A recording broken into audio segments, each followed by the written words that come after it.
Friends, ఈరోజు ఈ వీడియోలో మనం వెరీ ఇంట్రెస్టింగ్గా ఉండే ఒక మూవీని ఎక్స్ప్లెయిన్ చేసుకోబోతున్నాం. ఈ మూవీలో ఉన్న కాన్సెప్ట్ ఏంటంటే, ఒక వ్యక్తి తన భార్య చనిపోయినందుకు చాలా ఫీల్ అవుతూ ఉంటాడు. అయితే అతను ఒక రోబోని తెచ్చుకుంటాడు. ఆ రోబో అచ్చం వాళ్ళ భార్యలాగే ఉంటుంది. అలాగే వాళ్ళ భార్య ఏమైతే పనులు చేస్తుందో ఆ రోబో కూడా అయ్యే చేస్తూ ఉంటుంది. అలాగే ఆ రోబో పర్సన్ తో ఇంటిమేట్ కూడా అవుతుంది. అలాంటి మరెన్నో పవర్స్ ఆ రోబోకు ఉంటాయి. సింపుల్ గా చెప్పాలి అంటే, ఇంట్లో ఉన్న వైఫ్స్ ని పూర్తిగా రీప్లేస్ చేసే ఒక రోబో అన్నమాట. అయితే ఆ రోబోట్స్ జనాల్లోకి వచ్చిన తర్వాత ఆ రోబోట్స్ ఏం చేసినాయి, ఆ రోబోట్స్ ని యూజ్ చేసుకుని ఈ మగవాళ్ళందరూ ఏం చేశారు అన్న కాన్సెప్ట్ మీద ఈ మూవీ అంతా ఉంటుంది. నిజంగా చెప్తున్నాను, మూవీ అయితే చాలా బాగుంటుంది. బట్ స్కిప్ చేస్తే మీకు మూవీ అర్థం కాదు. అందుకే ఎటువంటి స్కిప్ చేయకుండా మూవీని ఎండ్ వరకు చూడండి. ఇక మనకి మూవీ స్టార్టింగ్ సీన్ లోని వైఫ్ లైఫ్ అనే కంపెనీని చూపిస్తారు. ఇందులో ఉన్న మేరీ ఇన్వెంటర్ అనే సిఇఓ వైఫ్ లైఫ్ కి సంబంధించిన రోబోట్స్ గురించి ఎక్స్ప్లెయిన్ చేస్తూ ఉంటారు. అతను ఇలాగ అంటాడు, ఇన్ కేస్ మీ వైఫ్ చనిపోయినా, ఒకవేళ మీ వైఫ్ మిమ్మల్ని వదిలేసి వెళ్ళిపోయినా గానీ ఆమె జ్ఞాపకాలతోని మీకు ఒక రోబోని తయారు చేసి ఇస్తాము. ఆ రోబో చూడడానికి అచ్చం మీ మిస్సెస్ లాగే ఉంటుంది. ఆమెతో మీరు ఫుల్ గా ఎంజాయ్ చేయొచ్చు, మసాజ్ చేయించుకోవచ్చు, ఇంట్లో ఉన్న అన్ని పనులు చేయించుకోవచ్చు. ఒక రకంగా చెప్పాలి అంటే ఒక మనిషే మీ ఇంట్లో ఉన్నట్టు ఉంటుంది. అలాగే నైట్ ఫుల్ గా ఎంజాయ్ కూడా చేయొచ్చు అని అతను చెప్తూ ఉంటాడు. అయితే మన మూవీలో మెయిన్ క్యారెక్టర్ అయిన విలియం అనే వ్యక్తి అదే కంపెనీలో రికవరీ ఏజెంట్ కింద పనిచేస్తూ ఉంటాడు. రికవరీ ఏజెంట్ అంటే ఈ రోబోట్స్ ని ఎవరన్నా దొంగతనం చేసి పట్టుకుపోతే ఆ రోబోట్స్ ని మళ్ళా తిరిగి తెచ్చి వాళ్ళ ఓనర్స్ కి అప్పగిచ్చే పని. అయితే ఈ రోజు ఇతను ఆ కంపెనీ సిఇఓని కలుస్తాడు. అప్పుడు ఆ కంపెనీ సిఇఓ ఇలాగంటాడు, నువ్వు నీ వైఫ్ చనిపోయినందుకు నువ్వు ఎంత ఫీల్ అవుతున్నావో నాకు తెలుసు. నీలాగా కంపెనీలో కష్టపడి పని చేసే వాళ్ళకి నేను ఏదో ఒక గిఫ్ట్ ఇస్తూనే ఉంటాను. అలాగే నీకు ఈ రోజు నీ వైఫ్ ని తిరిగి ఇచ్చే సమయం వచ్చింది. నేను నీ వైఫ్ లాగే ఉండే ఒక రోబోని తయారు చేసి ఉంచాను. ఆ రోబోని నువ్వు తీసుకెళ్లి మీ వైఫ్ లేదు అన్న బాధ లేకుండా ఆ రోబోతో నువ్వు ఎంజాయ్ చెయ్యి అని చెప్తాడు. అయితే విలియం వెళ్లి ఆ రోబోని చూస్తారు. ఆ రోబో అచ్చం అచ్చుగుద్దినట్టు వీళ్ళ మిస్సెస్ లాగే ఉంటుంది. ఆ రోబో పేరు మెడిడిత్. అయితే విలియం వైఫ్ పేరు కూడా మెరిడిత్తే. ఆ రోబోని విలియం చూడగానే షాక్ అయిపోతాడు. ఎందుకంటే ఎక్కడ చూసినా గానీ వాళ్ళ వైఫ్ లాగే ఆ రోబో ఉంటుంది. అయితే తర్వాత ఇంకా అతను ఆ రోబోని తీసుకుని తన ఇంటికి వెళ్ళిపోతాడు. ఇంటికి వెళ్ళిన తర్వాత ఆ రోబోట్స్ కి కమాండ్స్ ఇస్తూ ఆ రోబోని తన వైఫ్ లాగా మార్చుకుందామని ట్రై చేస్తూ ఉంటాడు. తన వైఫ్ ఎలా ఉంటుంది, ఏ పనులు చేస్తుంది, ఎలా నడుస్తుంది అన్న కమాండ్స్ అన్ని ఆ రోబోకి ఇస్తూ ట్రైన్ చేస్తూ ఉంటాడు. అయితే ఆ రోజు నైట్ ఆ రోబో ఇతని దగ్గరికి వచ్చి, మీరు కావాలంటే నాతో ఇంటిమేట్ కూడా అవ్వచ్చు, కానీ దానికి ఇంటిమేట్ మోడ్ యాక్టివేట్ చేయవలసి ఉంటుంది అంటే ఇతను కూడా ఇంటిమేట్ మోడ్ యాక్టివేట్ చేస్తాడు. ఆ నైట్ ఇంటిమేట్ లెవెల్ అనేది 100% సెట్ చేసి దుమ్ము దులిపేస్తాడు. అంతా అయిపోయిన తర్వాత మెరిడిత్ ఇలాగంటూ, రేపొద్దున నేను మళ్ళా వర్క్ చేయాలి అంటే నాకు ఛార్జింగ్ అవసరం, నేను ఛార్జింగ్ పెట్టుకుంటే నా ఛార్జింగ్ స్టేషన్ దగ్గరికి వెళ్ళాలి అని చెప్పి తను తన ఛార్జింగ్ స్టేషన్ దగ్గరికి వెళ్తుంది. అయితే విలియం కూడా ఆ ఛార్జింగ్ స్టేషన్ ని మెడిడిత్ రూమ్ లోనే పెడతాడు. అయితే అక్కడికి వెళ్ళిన ఈ రోబో మెడిడిత్ ఆ రూమ్ లో ఉన్న ఒక డ్రా ఓపెన్ చేస్తే అందులో మెడిడిత్ కి సంబంధించిన ఒక డైరీ ఉంటుంది. కరెక్ట్గా అదే సమయంలో మెడిడిత్ కి ఎవరు దూరం నుంచి ఒక మాస్క్ పెట్టుకుని ఈమెనే చూస్తున్నట్టు కనపడుతుంది. తర్వాత మాస్క్ మ్యాన్ అక్కడి నుంచి మాయమైపోతాడు. తర్వాత ఈమె తన ఛార్జింగ్ స్టేషన్ దగ్గరికి వెళ్లి ఛార్జ్ మోడ్ ని యాక్టివేట్ చేస్తుంది. తర్వాత సీన్ లో నెక్స్ట్ డే మార్నింగ్ మెడిడిత్ బ్రేక్ఫాస్ట్ ని ప్రిపేర్ చేస్తూ ఉంటుంది. అలాగే మెడిడిత్ మీరేం పని చేస్తారు అని విలియం ని అడుగుతుంది. విలియం నేను రికవరీ ఏజెంట్ కింద పని చేస్తాను అని చెప్తాడు. అదే సమయంలో టీవీలోని చాలా మంది ఆడవాళ్ళంతా ఈ రోబోట్స్ ఉండకూడదు అని ధర్నా చేస్తూ ఉంటాడు. ఈ రోబోట్స్ తో ఏంటి మీరు చేసే పని అంటే, ఆడవాళ్ళందరూ మీకు సర్వెంట్ల కింద ఉండాలి అని మీ ఉద్దేశమా అంటూ వాళ్ళు మాట్లాడుతూ ఉంటారు. తర్వాత సీన్ లో విలియం ఆఫీస్ కి వెళ్తే అక్కడ కొన్ని వైఫ్ లైక్ రోబోట్స్ ని ఒక టీం కిడ్నాప్ చేసింది అన్న విషయం తెలుసుకుని విలియం ఆ రోబోట్స్ ని కాపాడాలి అని ఆ రోబోట్స్ ని దొంగతనం చేసిన ప్లేస్ కి వెళ్లి అక్కడ ఆ రోబోట్స్ ని కాపాడుతూ ఉంటే ఆ రోబోట్స్ ని దొంగతనం చేసిన వ్యక్తి వస్తాడు. విలియం అతన్ని గన్ తో కాల్ చేసి ఆ రోబోట్స్ అన్నిటిని కాపాడుతాడు. అయితే ఇంకొక వైపు ఇంట్లో ఉన్న మెడిడిత్ తన ఛార్జింగ్ మోడ్ లోకి వెళ్ళిన తర్వాత పొరపాటున డ్రీమ్ మోడ్ లోకి వెళ్తుంది. అక్కడ ఈడో అనే ఇంకొక ఆర్టిఫిషియల్ ఇంటెలిజెంట్ మెడిడిత్ కి పరిచయం అవుతాడు. అతను మిమ్మల్ని ఒక బర్త్డేకి సంబంధించిన డ్రీమ్ లోకి పంపిస్తాను అని మెడిడిత్ ని ఒక బర్త్డేకి సంబంధించిన సినారియోలోకి పంపిస్తాడు. అక్కడ అందరూ బర్త్డే ఫంక్షన్ చేసుకుంటూ ఉంటాడు. అయితే కరెక్ట్ గా అదే ప్లేస్ కు ఒక వ్యక్తి ఒక మాస్క్ పెట్టుకుని ఈమె దగ్గరికి వచ్చి ఒక వైట్ కలర్ కార్డు మీద ఒక పక్షి బొమ్మ వేసిన కార్డు ఈమెకి ఇచ్చి, నువ్వు ఈ కార్డుని చూస్తే నీ గతం మొత్తం గుర్తొస్తుంది అని చెప్పి అతను అక్కడి నుంచి వెళ్ళిపోతాడు. అయితే తర్వాత రోజు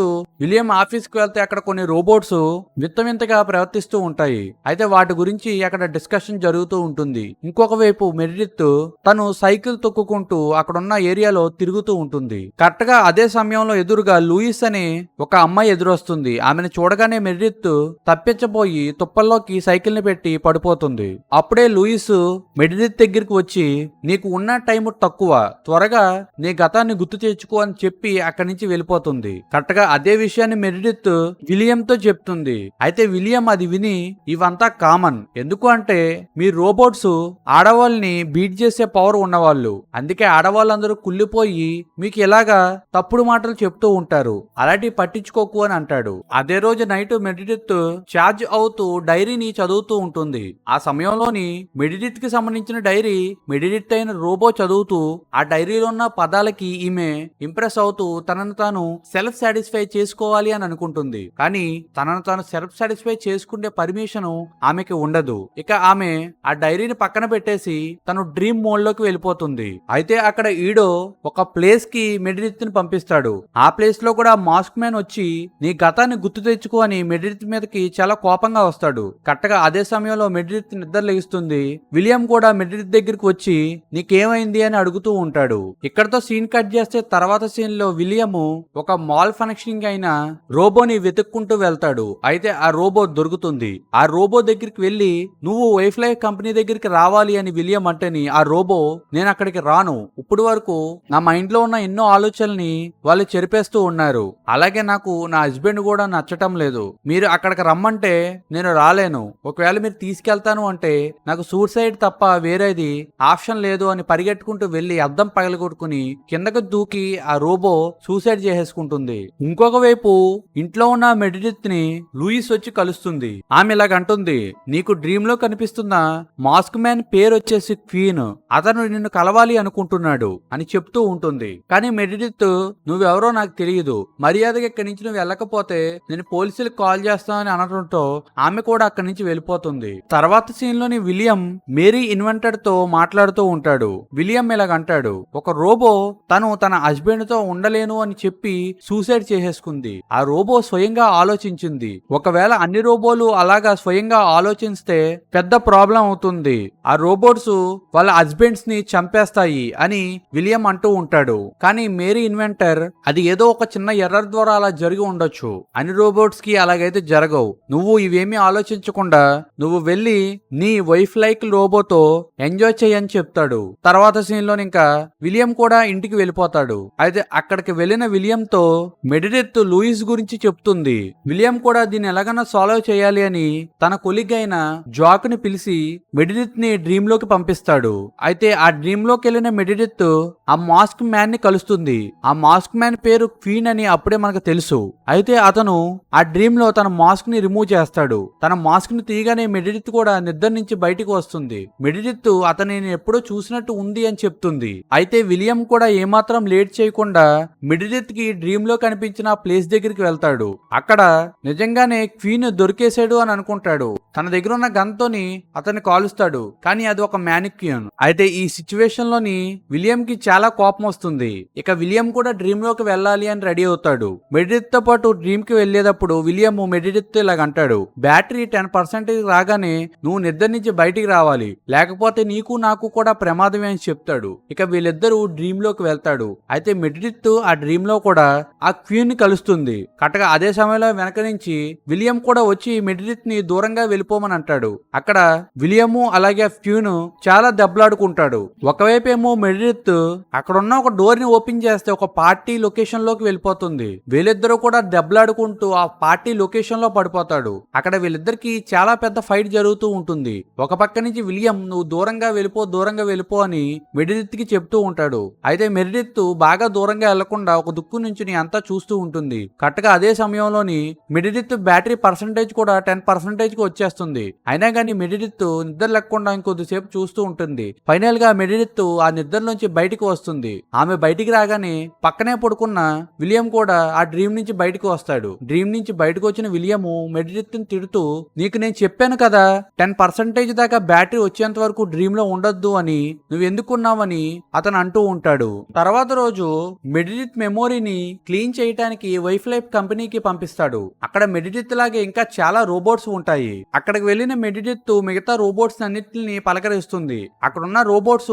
మెడిడిత్ తో ఇలాగంటాయి, వీళ్ళందరూ మన జ్ఞాపకాలన్నిటిని క్లియర్ చేసేస్తూ ఉంటారు. అందుకే ఇక్కడ మేము వచ్చిన ప్రతిసారి మా జ్ఞాపకాలని మేము మర్చిపోకుండా ఒకరి నుంచి ఇంకొకరికి షేర్ చేసుకుంటూ అలాగా మా జ్ఞాపకాలని కాపాడుతూ ఉంటాము. మేము ఇలా చేస్తూ ఉంటేనే ఏదో ఒక రోజు మా బాస్ రింగ్ మాస్టరు మమ్మల్ని అందరినీ ఈ వైఫ్ లైఫ్ రోబోట్స్ అనే కంపెనీ నుంచి బయటికి తీసుకువెళ్లి మాకు ఫ్రీడమ్ ని ఇస్తారు. దానికోసం మేము ఎదురు చూస్తున్నాం. అందుకే మన జ్ఞాపకాలు మనకి చాలా ముఖ్యం అని చెప్తూ ఉంటారు. ఈ సిచ్యువేషన్ లో మనందరికీ అర్థమవుతుంది ఈ రోబోట్స్ అన్ని స్వయంగా ఆలోచించడం మొదలు పెట్టేసినాయి అని. స్వయంగా ఆలోచించడం మొదలైంది అంటే ఆ రోబోట్స్ ని మెయింటైన్ చేసే వాళ్ళకి ప్రమాదం కొంచెం ఉందని అర్థం. సేమ్ అదే పని మీద మెడిడిత్ కూడా డ్రీమ్ మోడ్ లోకి వెళ్లి నా మైండ్ లో ఉన్న మెమోరీస్ అన్ని వేరే ఒక రోబోలోకి పంపు అని ఇడోకి ఆర్డర్ వేస్తుంది. ఇడో కూడా సేమ్ అలాగే తన మెమోరీస్ ని వేరే ఒక రోబోలోకి పంపుతాడు. తర్వాత ఇంకా రోబోట్స్ అన్నింటిని తీసుకువెళ్లి వాటి మెమోరీస్ ని క్లియర్ చేసేస్తారు. తర్వాత సీన్ లో లూయిస్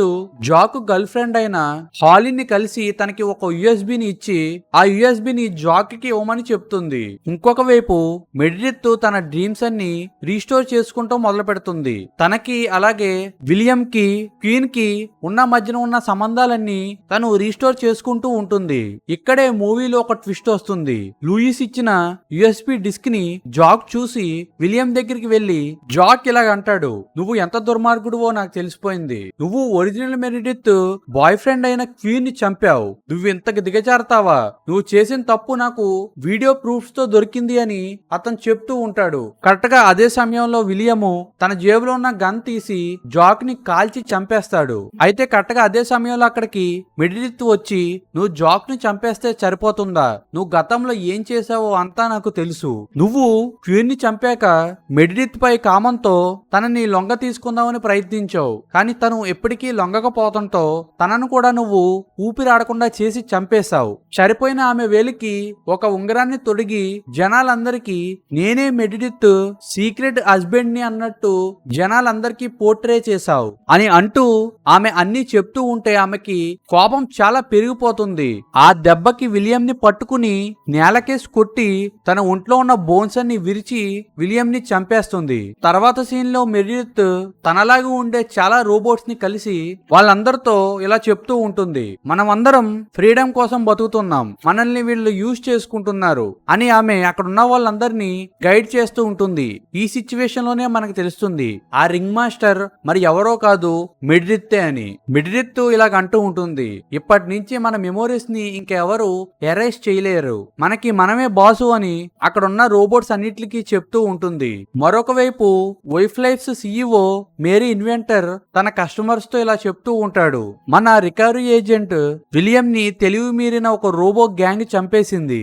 అందుకనే ఆ గ్రూప్ ని ఆ రింగ్ మాస్టర్ ని పట్టుకునేందుకు మేము విలియం అనే ఒక పవర్ఫుల్ రోబోని తయారు చేశాం అని అతను చెప్తూ ఉంటాడు. ఇంకొక వైపు రోబో విలియం కూడా నా చేతుల్లో ఆ రింగ్ మాస్టర్ చావాల్సిందే అని అంటూ ఉంటాడు. అయితే అక్కడ జరుగుతున్న లైవ్ అంతా ఒకవైపు నుంచి రోబో మెడిడిత్ కూడా చూసి నువ్వు నన్ను అంతం చేసే లోపే నేను నిన్ను చంపేస్తాను అని అంటూ ఉంటుంది. ఈ సీన్ లోనే ఈ మూవీ అయిపోతుంది. ఫ్రెండ్స్, ఇక్కడ ఈ మూవీలో అయితే ఎండింగ్ లేదు, ఎందుకంటే ఇది ఒక పార్ట్ 1 కిందే తీశారు. పార్ట్ 2 వస్తే దాని మీద కూడా నేను మంచి ఎక్స్ప్లెనేషన్ వీడియో చేసి పెడతాను. అలాగే ఇక్కడి వరకు వీడియో చూసిన వాళ్ళు ఈ వీడియో పైన మీ ఒపీనియన్ ఏంటో ఖచ్చితంగా కమెంట్ సెక్షన్ లో చెప్పండి.